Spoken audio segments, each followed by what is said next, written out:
আসসালামু আলাইকুম সবাইকে। নতুন আরেকটা ভিডিওতে আপনাদের সবাইকে স্বাগতম।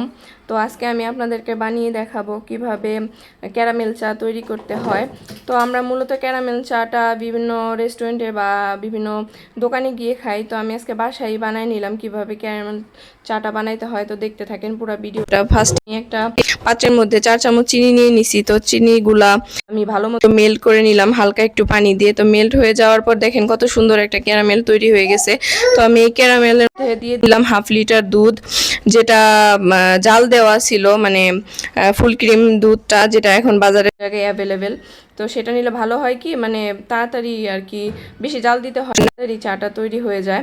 তো চাটা মানে দেওয়ার সাথে সাথেই মানে দেখেন কত সুন্দর উপর থেকে একটা ছানা ছানা ভাব পড়ে গেছে, যেটাই ক্যারামেল চায়ের মূল বৈশিষ্ট্য।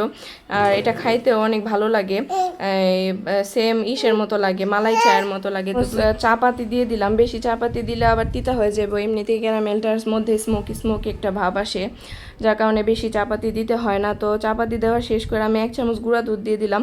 গুঁড়া দুধ দেওয়ার কারণে দেখেন কালারটা আরও অনেক সুন্দর আসছে, আর খাইতেও মজা লাগছে, ক্রিমি ক্রিমি। তো এখন আমি বেশি একটাক্ষণ জাল দিব না, 2বার বলক বা 1বার বলক উঠাইলেই মানে চাটা রেডি হয়ে যাব। তো এই যে দিকটাতে বলক চলে আসছে 2বার।